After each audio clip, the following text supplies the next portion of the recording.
সমস্ত শয়তানি কুমন্ত্রণা থেকে বেঁচে মহান রব্বুল আলামিনের রহমতে হাসিল করার জন্য আল্লাহর মসজিদে আমাদের বসাইলে দ্বীনি কথা আলোচনা করার এবং শোনার যে তৌফিক দান করলেন, সে মহান রব্বুল আলামিনের দরবারে কালিমাতুশ শুকর সওয়াবে শুকর আদায় করি বলে আলহামদুলিল্লাহ।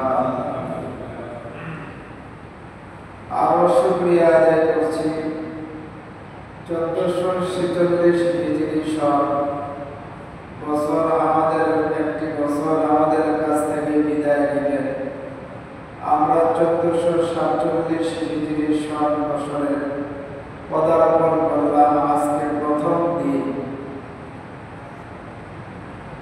অর্থাৎ মুহররমের আজকে 1 তারিখ। সূর্য ডোবার সাথে সাথে 2 তারিখ হয়ে যাবে। বছরের প্রথম দিন, প্রথম জুমআ। আল্লাহ তাআলা আমাদেরকে মসজিদে আনছেন,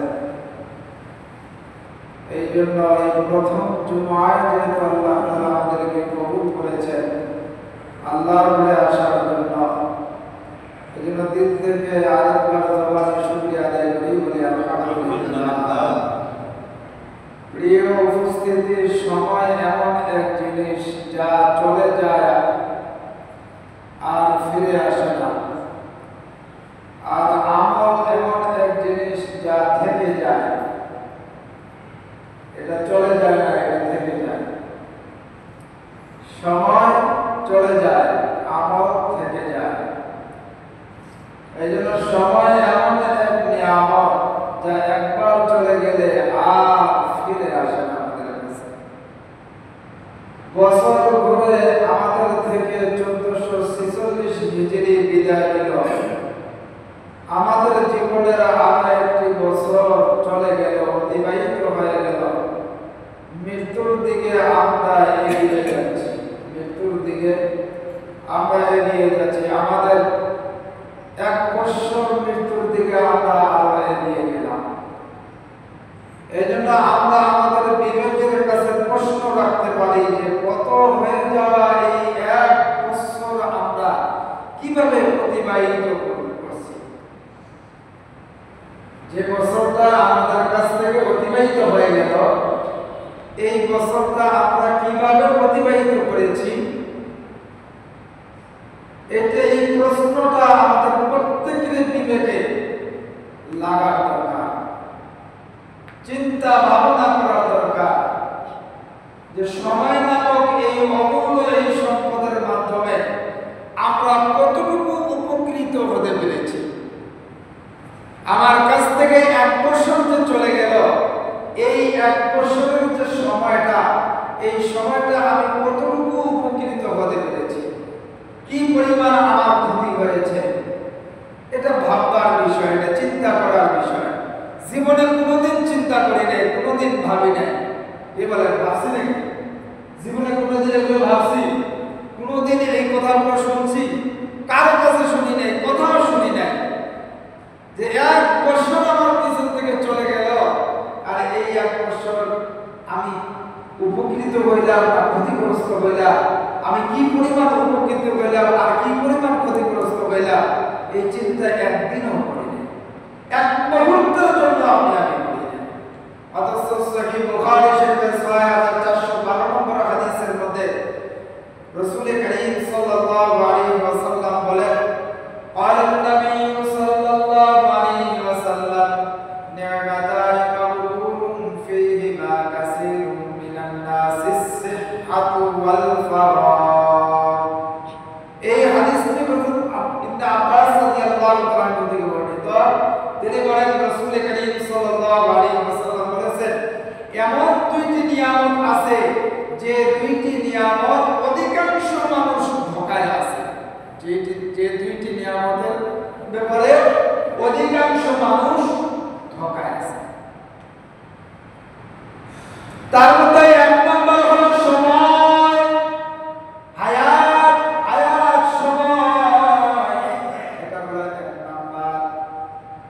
2 নম্বর নিয়ামত হলো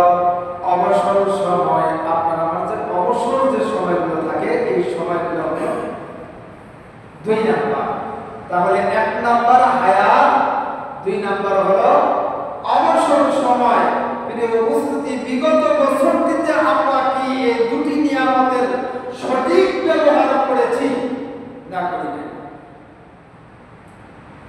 এটা ভাবতে হবে। বিগত যে বছরটা আমাদের কাছ থেকে চলে গেল, এই দুইটি নিয়ামতের ব্যাপারে আমরা কি সঠিক ব্যবহার করছি কি করি নাই? আসুন আজকের জুমায় আমরা নিজেদের আমলনামার কিছু হিসাব নিকাশ করে নেব। আজকের জুমার এই আলোচনায় আমরা এই সংক্ষিপ্ত আলোচনার মধ্যে আমাদের জীবনের 1 বছর অতিবাহিত হয়ে গেছে, এই 1 বছরের হিসাব নিকাশ আমরা একটু করে দেব ইনশাআল্লাহ। পবিত্র কোরআনের দৃষ্টিতে সময়ের গুরুত্ব এবং হিসাব নেওয়ার আহ্বান আল্লাহ রাব্বুল আলামিন করেছেন। মুহতারাম হাজিরিন, আল্লাহ পাক রব্বুল আলামিন সময়ের গুরুত্ব ও সময়কে কাজে লাগানোর গুরুত্ব আরোপ করতে গিয়ে পবিত্র কোরআনে কারীমের 103 নম্বর সূরা সূরাতুল আসরের মধ্যে আল্লাহ তাআলা বলেছেন, ওয়াল আসর ইন্নাল ইনসানা লাফি খুসর ইল্লাল্লাযীনা আমানু ওয়া আমিলুস সালিহাত। এই সূরা শুরুতেই আল্লাহ তাআলা সময়ের কসম করেছেন, সময়ের শপথ, ওয়াল আসর, সময়ের শপথ, মানুষ অবশ্যই ক্ষতিগ্রস্তের মধ্যে, ইন্নাল ইনসানা লাফি খুসর, মানুষ অবশ্যই ক্ষতিগ্রস্তের মধ্যে, তবে ইল্লাল্লাযীনা আমানু ওয়া আমিলুস সালিহাত, যারা ঈমান এনেছে, যারা নেক আমল করেছে, যারা ঈমান এনেছে এবং নেক আমল করেছে তারা ব্যতীত।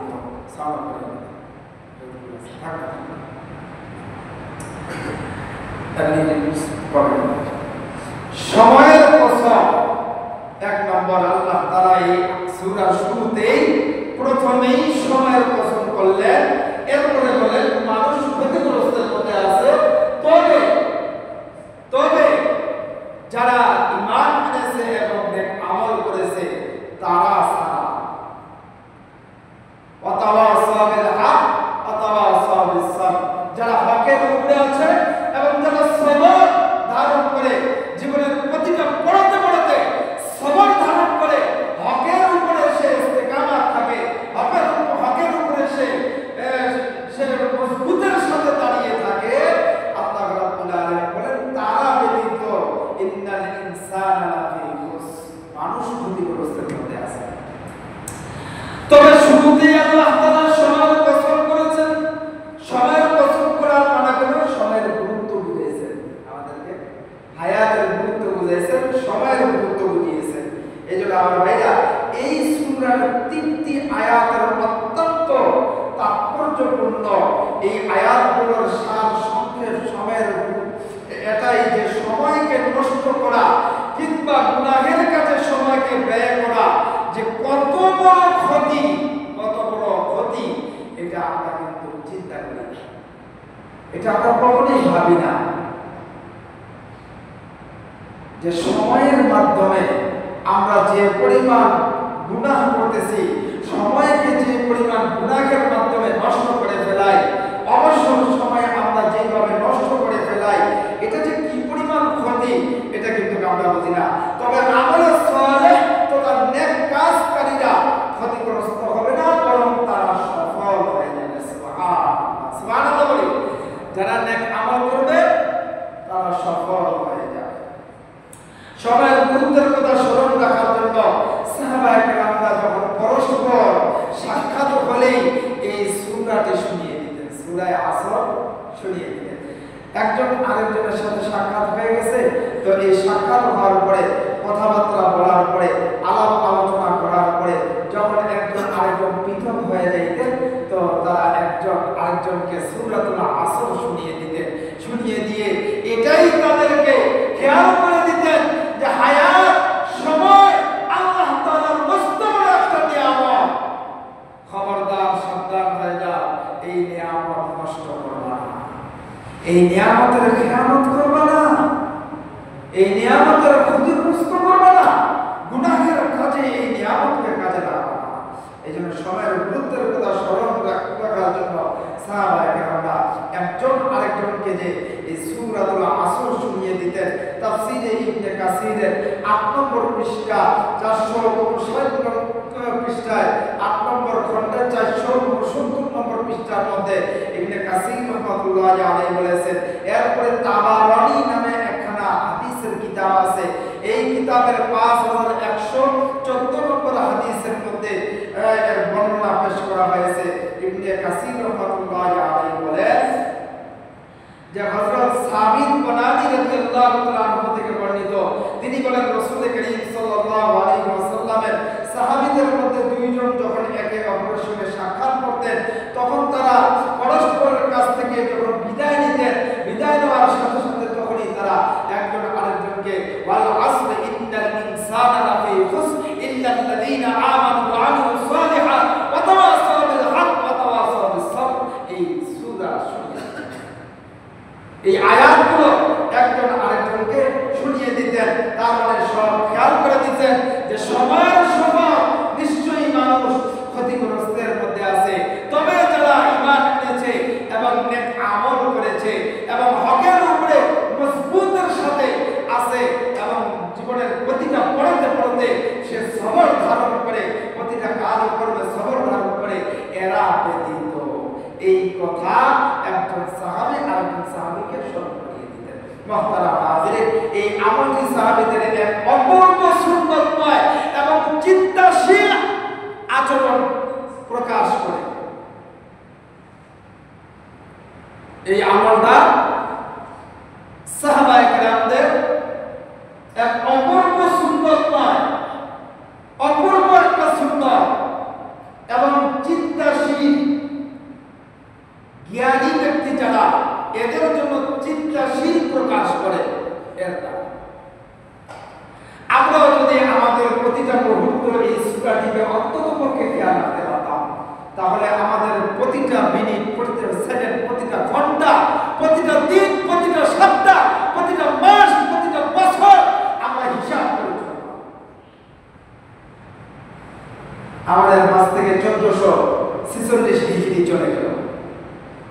1447 হিজরির প্রথম দিনে আমরা পদার্পণ করলাম। একটি বছর আমাদের কাছ থেকে বিদায় নিয়ে চলে গেছে। এই এক বছরের হিসাব আমরা কখনো কেউ ভাবিনি, কখনো শুধু এই এক বছর না, বিগত যত বছর হয়েছে, এক একজন আমাদের বয়স 35, 37, 38, 40, 45, 50, 60, 70 বছর অনেকেরই বয়স হয়ে গেছে। কখনো চিন্তা করেছি, কখনো ভেবেছি নিজের হায়াতের প্রতিটা সেকেন্ড, প্রতিটা মিনিট, প্রতিটা প্রতিটা দিন, প্রতিটা সপ্তাহ, প্রতিটা মাস, প্রতিটা বছর কিভাবে কাটে, কিভাবে কাটলো আমার এই হায়াতের সময়টা, আমি কিভাবে কাটাই, এই হায়াতের সময়টাকে আমি উপকৃত হইলাম না, আমি ক্ষতিগ্রস্ত হইলাম, এই ভাবনা কখনই ভাবি নাই। কারণ এই ভাবনা এই কারণেই ভাবি নাই, সূরাতুল আসরের এই আমলটা আমাদের মাঝে নাই। সাহাবায়ে কেরামের যে আমলটা ছিল, এই আমলটা আমাদের মাঝে নাই। আমরা একজন আরেকজনের সাথে দেখা সাক্ষাৎ করে দুনিয়াবি অনেক আলোচনা করি, অনেক চিন্তা চেতনা, চিন্তা ভাবনা করি, দুনিয়াবি কথা অনেক বলি, একজন আরেকজনকে জিজ্ঞাসা করি, অনেক ধরনের কথাবার্তা জিজ্ঞাসা করি। অন্তত যদি আমরা সূরাতুল আসর সাহাবায়ে কেরামদের এই আমলটা একজন আরেকজনকে শুনিয়ে দিতে পারতাম, তাহলে আমাদেরও বিবেকে এই চিন্তাশীল আসতো, এই চিন্তা প্রকাশ পাইত যে না, আমার মাঝ থেকে যে হায়াতের সময়টা অতিবাহিত হয়ে গেছে, এই হায়াতের সময়টা আমি ক্ষতিগ্রস্ত হলাম না উপকৃত হলাম, এই চিন্তা কথা।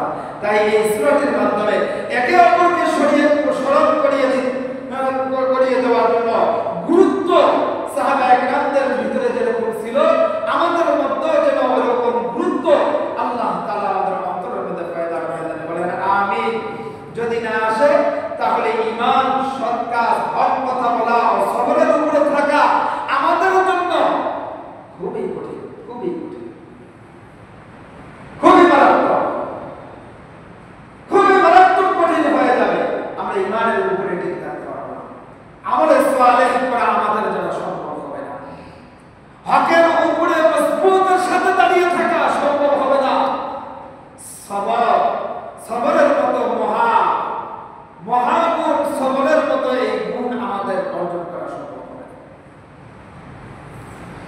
এই কারণেই তো আজকে আমাদের অবস্থা হলো আমরা আমাদের ব্যক্তি জীবন থেকে নিয়ে পারিবারিক জীবন, সামাজিক জীবন, রাষ্ট্রীয় জীবনে আমাদের এই হায়াতের জিন্দেগিতে এমন গুরুত্বপূর্ণ কিছু কিছু জায়গা আছে, কিছু কিছু কাজ আছে, যে জায়গাগুলোতে, যে কাজগুলোকে আমরা হকের সাথে করতে পারি না, হকের উপরে করতে পারি না,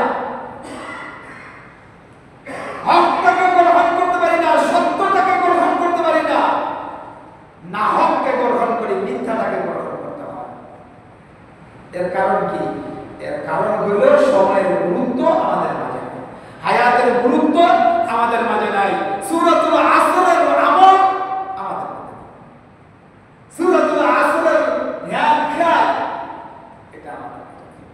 অন্তত সূরাতুল আসরের প্রথম যে শব্দটা সময়ের কথা বলছে, এই প্রথম শব্দটাও যদি আমাদের ব্রেনের মধ্যে থাকে, তারপর আমরা কিন্তু হকের মধ্যে হকটাকে গ্রহণ করতে পারবো।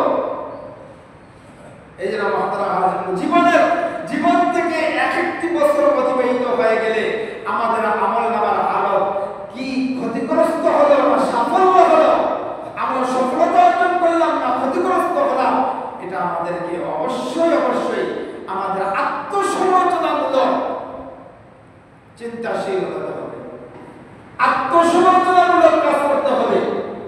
প্রতিদিন অন্তত পক্ষে রাতে যখন বিছানায় শুই, নিজের অন্তরের সাথে আত্মসমালোচনা করি, অন্তত পক্ষে নিজের অন্তরের সাথে আত্মসমালোচনা করি, অথবা একজন আরেকজনের সাথে সাক্ষাৎ হয়েছে, যতগুলি কথা বলবো তার মধ্যে ঈমান, আমল, হক এবং সবর সূরাতুল আসরের মাধ্যমে আমি আত্মসমালোচনা করতে পারি, যে কে কতটুকু নেক আমল করেছে, কে কতটুকু ভালো কাজ করতে পেরেছে, কে কতটুকু আখিরাতের পরকালের জন্য কাজ করতে পেরেছে। এই আত্মসমালোচনা আমাদেরকে করতে হবে। যদি আমি এই আত্মসমালোচনা করতে পারি, তাহলে আমাদের যে সময়গুলো বিদায় দিচ্ছে, যে দিনগুলো বিদায় দিচ্ছে, যে সপ্তাহ, যে মাস, যে বছরগুলো আমাদের কাছ থেকে বিদায় দিচ্ছে, এই বিদায় দেওয়া সময়গুলো হবে সন্তোষজনক, সাফল্যজনক। এই সময়গুলো, বছরগুলো আমাদের জন্য সাফল্য মণ্ডিত হবে। মুহতারাম হাজিরিন, আমরা একটু হিসাব নিকাশ করি আমাদের আমল নামার ঝুলিটাকে আমরা কতটুকু সমৃদ্ধ করেছি নেক আমলের মাধ্যমে। আমাদের আমল নামার হিসাব নিকাশ একটু করার দরকার, সময়ের হিসাব নিকাশ একটু করার দরকার, যে এই সময়ের মাধ্যমে আমাদের আমল নামার ঝুলিটাকে এটাকে কি পরিমাণ আমল নামা দিয়ে সাফল্য মণ্ডিত করেছি, সমৃদ্ধ করেছি, এটা একটু আমাদেরকে খেয়াল করা দরকার। আল্লাহ তাআলা পবিত্র কোরআনে কারীমের মধ্যে সূরাতুল হাশরের 18 নম্বর আয়াতের মধ্যে সময়ের হিসাব নিকাশ এবং ভবিষ্যতের জন্য কি পাথেয় জমা করেছি এই বিষয় নিয়ে চিন্তা এবং গবেষণা এবং হিসাব নেওয়ার নির্দেশ প্রদান করেছেন। সূরা হাশরের 18 নম্বর আয়াত। আল্লাহ রাব্বুল আলামিন বলেন, ইয়া আইয়ুহাল্লাযীনা আমানুত্তাকুল্লাহা ওয়াল তানজুর নাফসুম মা কাদ্দামাত লিগাদিন ওয়াত্তাকুল্লাহ। আল্লাহ তাআলা বলেন যে হে ঈমানদারগণ, ইয়া আইয়ুহাল্লাযীনা, হে ঈমানদারগণ, আমানুত্তাকুল্লাহ, আল্লাহকে ভয় করো, ওয়াল তানজুর নাফসুম মা কাদ্দামাত লিগাদ, এবং প্রত্যেকেই জেনে চিন্তা করে আগামী দিনের জন্য সে কি পাঠিয়েছে। তাহলে আল্লাহ তাআলা ঈমানদারদেরকে ডেকে বললেন আমানুত্তাকুল্লাহ, আল্লাহকে ভয় করো। এরপরে আল্লাহ তাআলা বলেন যে প্রত্যেকেই যেন চিন্তা করে, ভাবনা করে, প্রত্যেকেই যেন এটা ভাবে, এটা চিন্তা করে যে আগামী দিনের জন্য, পরকালের জন্য সে কি কি পাঠিয়েছে। এই আয়াতে আগামী দিন বলতে কিয়ামতের দিন বোঝানো হয়েছে, অর্থাৎ পরকাল বোঝানো হয়েছে। আয়াতের ব্যাখ্যা তাফসীরে ইবনে কাসিরের 8 নম্বর খণ্ডে 77 নম্বর পৃষ্ঠার মধ্যে ইবনে কাসির রাহমাতুল্লাহ আলাইহি এইভাবে বলেছেন যে প্রত্যেক ব্যক্তি যেন লক্ষ্য আগামী দিনের জন্য কি পেশ করেছে, অর্থাৎ তোমরা নিজেরাই নিজেদের হিসাব নাও, আর তার আগেই যে তোমাদের হিসাব নেওয়া হবে। দেখো তোমরা পরকাল এবং তোমাদের রবের সামনে উপস্থিতির দিনের জন্য কি কি নেক আমল জমা করে রাখছো। প্রত্যেকেই যেন এই হিসাব করে, এই চিন্তা করে, এই ভাবনা করে যে তার এই সময়, তার এই হায়াতের মধ্যে সে কিয়ামতের দিন, পরকালে কিয়ামতের ময়দানে আল্লাহর আদালতের সামনে যে তাকে দাঁড়িয়ে তার হায়াতের ব্যাপারে হিসাব দিতে হবে, এই হিসাবের জন্য সে কি কি পাঠিয়েছে, কি কি জমা করেছে, এটা যেন সে হিসাব। আপনি হিসাব করে দেখেন তো, আমি হিসাব করে দেখি কিয়ামতের দিন আল্লাহর আদালতের সামনে পেশ করার মতো কোন আমল আমরা করতে পেরেছি? কোন কাজ আমাদের দ্বারা হয়েছে? কোন কাজটা, কোন আমলটা আল্লাহর কাছে আপনি পেশ করবেন? আপনার হায়াতের কোন নেক আমলটা আল্লাহর কাছে আপনি পেশ করবেন? এটা তো কখনোই চিন্তা করেন নাই। এই চিন্তা যদি আপনার আমার থাকতো, তাহলে আপনার আমার দ্বারা সময়ের দ্বারা কখনোই গুনাহ হতো না, সময়ের দ্বারা কখনোই অন্যায় হতো না, হায়াতের মধ্যে কখনোই গুনাহের কাজ হতো না, পাপ কাজ হতো না। কিন্তু এই চিন্তা, এই ভাবনা তো আপনার আমার ভিতরে নাই। অথচ আল্লাহ রাব্বুল আলামিনের নির্দেশ হলো প্রত্যেকেই যেন চিন্তা করে ভাবে সে আগামী দিনের জন্য, অর্থাৎ কিয়ামতের দিনের জন্য সে কি পাঠিয়েছে, কি জমা করেছে। এরপরে আমলনামার হিসাব নিকাশ নেওয়ার ব্যাপারে স্বয়ং নবী রাসূল করিম সাল্লাল্লাহু আলাইহি ওয়াসাল্লাম হাদিস শরীফের মধ্যে নির্দেশ দিয়েছেন যে দুনিয়াতেই পরকালের জন্য আমরা কি পাথেয় প্রেরণ করেছি এর হিসাব নিতে এবং পরকালের চিন্তা আমল করতে হযরত নবী করিম সাল্লাল্লাহু আলাইহি ওয়াসাল্লাম তার উম্মতকে নির্দেশ দিয়েছেন। জামিয়া তিরমিজি নামে একটা হাদিসের কিতাব আছে। এই হাদিসের কিতাবের 2459 নম্বর হাদিস রাসূল করিম সাল্লাল্লাহু আলাইহি ওয়াসাল্লাম বলেন, মান দানা নাফসাহু ওয়া আলিমা লিমা বা'দাল মাউত ওয়াল আজিজু মান আত্বা নাফসাহু হাওয়াহা ওয়া তামান্না আলাল্লাহ।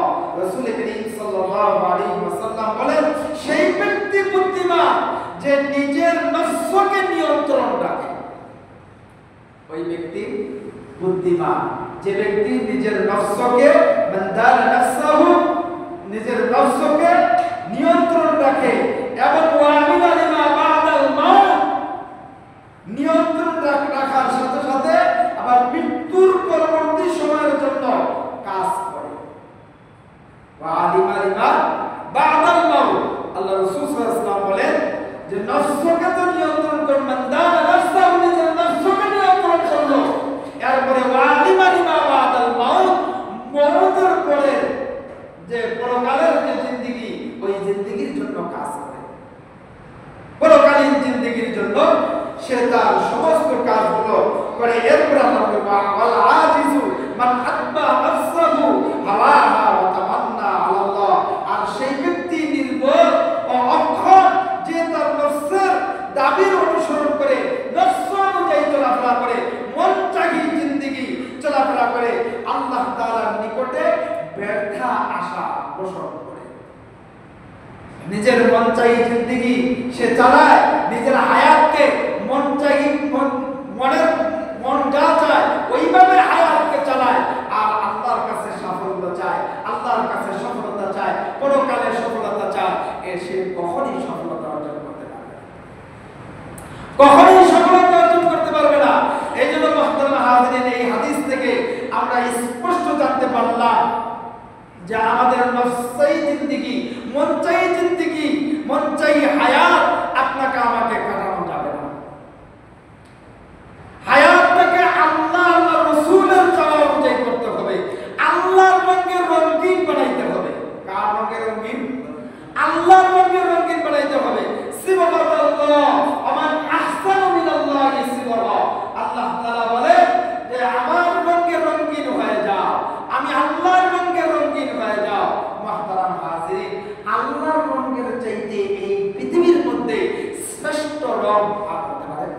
কি বলেন হতে পারে? হতে পারে না। এজন্য আল্লাহর রঙে রঙিন হয়ে যাও বলতে কোরআন সুন্নাহ অনুযায়ী তোমার হায়াতকে ঢেলে সাজাও। কোরআন সুন্নাহ অনুযায়ী তোমার হায়াতকে ঢেলে সাজাও। আর কেউ যদি কোরআন সুন্নাহ অনুযায়ী নিজের জীবনকে ঢেলে সাজাইতে চায় তাহলে কোরআনে কারীমের পুরো 6666 আয়াত বিসমিল্লাহর বা থেকে নিয়ে সূরা নাসের সিন পর্যন্ত যতগুলি আল্লাহর আহকাম আছে, হুকুম আছে, নির্দেশ আছে, নিষেধ আছে, সমস্ত আদেশ এবং নিষেধগুলো আপনার আমার হায়াতে সুন্দরভাবে ফিট করতে হবে। যেখানে নিষেধ আছে ওখান থেকে বিরত থাকতে হবে। যেখানে আল্লাহর আদেশ আছে ওইটা আমার বিবেকে ধরুক আর না ধরুক, ওইটা আমার দলের মতামত অনুযায়ী হোক আর না হোক, আমার নেতা খুশি হোক আর না হোক, আমার বিবি খুশি হোক আর না হোক, দুনিয়ার কে খুশি হইল আর কে বেজার হইল ওইটা দেখার টাইম নাই। আমার আল্লাহর নির্দেশ রাসূলের সুন্নাত তরিকায় আমি ওইটা অনুসরণ করব, ওইটা আমাকে মানতে হবে, আমার হায়াতে ফিট করতে হবে। তাহলে আপনি আমি পরিপূর্ণ সফলতা অর্জন করতে পারবো। আর যদি মনচাহি জিন্দেগি চালায়, আল্লাহ পাকের যেগুলো নিষেধ করেছেন, অন্যায় যেগুলো পাপ কাজ, যে সমস্ত কাজগুলো করলে গুনাহ হয়, অন্যায় হয়, পাপ হয়, যেগুলোর দ্বারা সফলতা কখনোই আসবে না, যেগুলোর মাধ্যমে জাহান্নামে যাওয়া ছাড়া আর কোনো উপায় নাই, ওই সমস্ত কাজগুলো যদি আপনি আমি করি, মনচাহি জিন্দেগি হায়াতের যদি আপনি আমি কাটাই, তাহলে আপনি আমি কিন্তু সফলতা অর্জন করতে পারবো না। এই জন্য মুহতারাম হাজিরিন, আপনি আমি একটু চিন্তা করি, একটু ভাবি, একটু নিজেকে চিন্তাশীল বানাই, একটু ভাবে যে 1446 হিজরি 1 বছর আমাদের কাছ থেকে অতিবাহিত হয়ে গেছে। এই 1 বছর কি আপনি আমি কি পরিমাণ সফলতা অর্জন করছি আর কি পরিমাণ ক্ষতিগ্রস্ত হয়েছি, এটা কিন্তু হিসাব করা দরকার।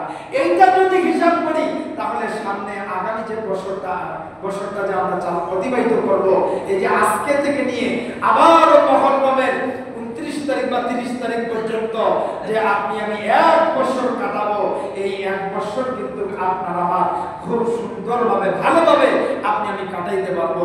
এই 1 বছরে আপনার আমার খেয়াল থাকবে যে না, এই সময়টা যে আমার অতিবাহিত হচ্ছে, এই সময়টা যেন আমার সফলতার মাধ্যমে অতিবাহিত হয়, আমার জন্য নেক আমলের দ্বারা সমৃদ্ধ যেন হয় আমার হায়াতটা, আমার সময়টা।